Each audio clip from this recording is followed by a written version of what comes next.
From the KBIA Newsroom in Columbia, I'm Tanner O'Neill Riley. As the federal government shutdown gets set to enter its fourth week, Missouri food banks are preparing for possible increases in demand as families could begin losing their Supplemental Nutrition Assistance Program, or SNAP, benefits. KBIA's Liba Zai has more.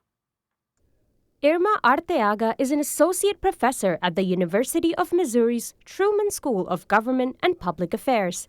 She says this shutdown could have a more direct impact on families than the last one in 2018 and 2019. They decided in early January, and let's give people their January benefits plus their February benefits. With that in mind, the situation is a little bit worse, right? Because there is no money to actually send people money in advance. Feeding Missouri says it is coordinating with regional food banks and state partners to prepare for potential disruptions. In Boone County, nearly 15,000 residents rely on SNAP benefits each month. I'm Liba Zai, KBIA News. A Missouri appeals court has upheld the dismissal of a whistleblower lawsuit against former House Speaker Dean Plocher. The court ruled Plocher could not have retaliated against former House Clerk Dana Miller because he wasn't her supervisor and lacked authority to discipline her.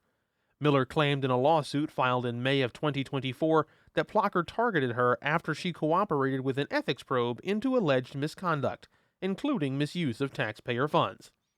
Plocher has denied all wrongdoing and is now seeking a judicial post in St. Louis County.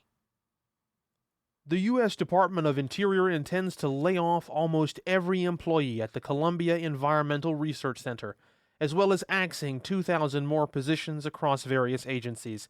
KBIA's Harshawn Rattenpaul has more on the government's plans. The Columbia Environmental Research Center, or CERC, has been studying ecosystems, animals, and toxic chemicals for more than 60 years.